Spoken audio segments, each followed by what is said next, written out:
All of his co-workers were gone. What could it mean?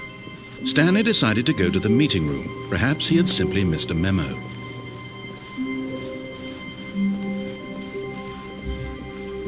When Stanley came to a set of 2 open doors, he entered the door on his left.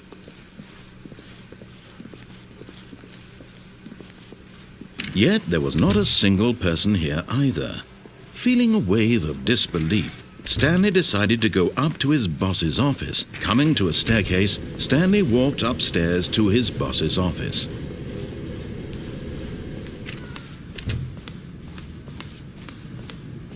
Stepping into his manager's office, Stanley was once again stunned to discover not an indication of any human life. Shocked, Stanley was in such a rush to get through the story as quickly as possible, he didn't even have a single minute to just let the narrator talk. That kind of anxiety isn't healthy, so he relaxed for a few moments with some calming New Age music.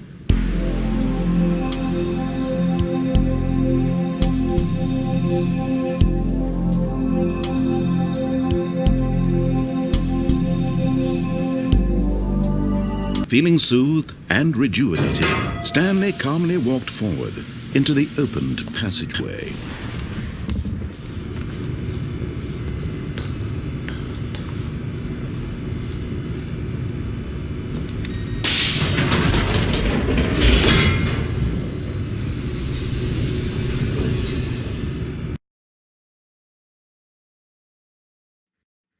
Descending deeper into the building, Stanley realized he felt a bit peculiar.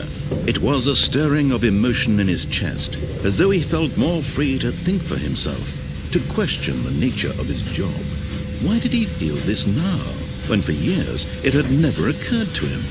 This question would not go unanswered for long.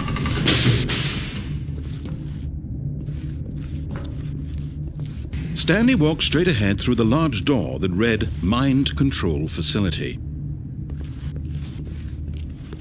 Although this passageway had the word Escape written on it, the truth was that at the end of this hall, Stanley would meet his violent death. The door behind him was not shut. Stanley still had every opportunity to turn around and get back on track. At this point, Stanley was making a conscious, concerted effort to walk forward and willingly confront his death.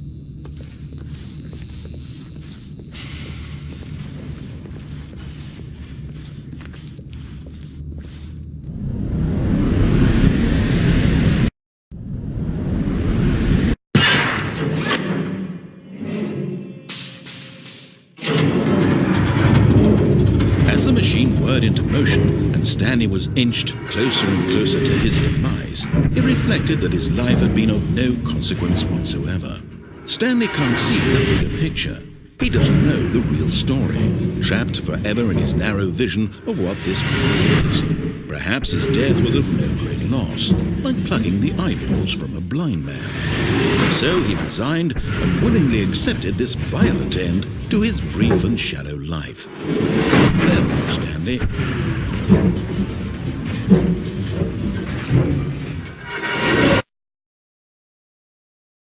"Farewell, Stanley," cried the narrator, as Stanley was led helplessly into the enormous metal jaws.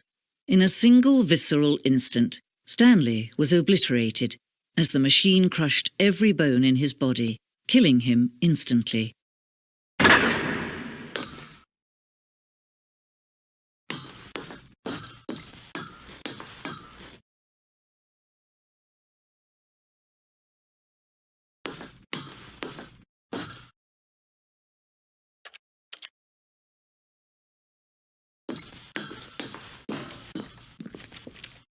And yet it would be just a few minutes before Stanley would restart the game, back in his office, as alive as ever.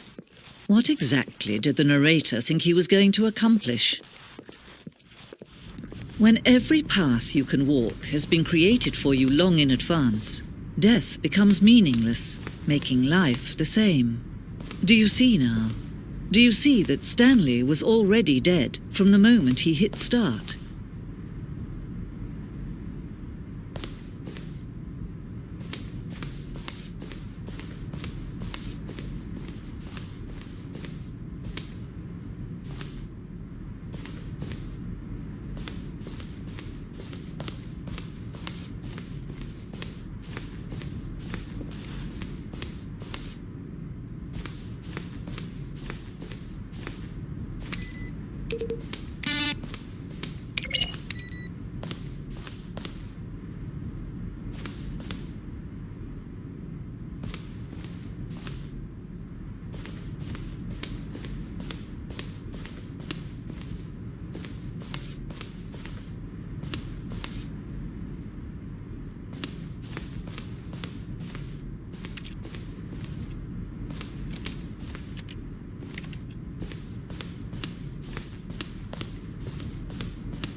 look closely, Stanley.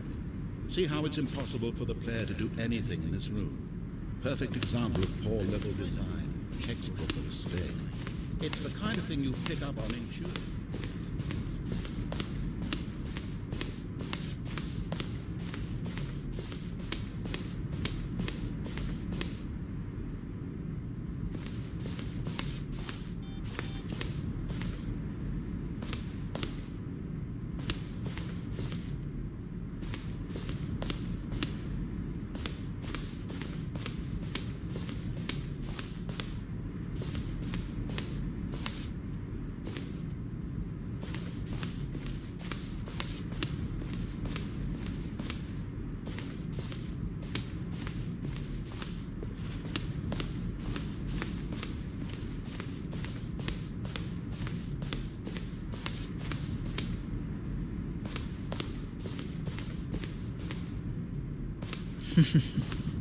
Oh, look at these two. How they wish to destroy one another.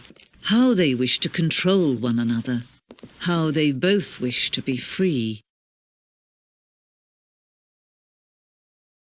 Can you see? Can you see how much they need one another? No, perhaps not. Sometimes these things cannot be seen. But listen to me. You can still save these two. You can stop the program before they both fail. Push escape and press quit. There's no other way to beat this game. As long as you move forward, you'll be walking someone else's path. Stop now, and it'll be your only true choice. Whatever you do, choose it. Don't let time choose for you. Don't let time choose.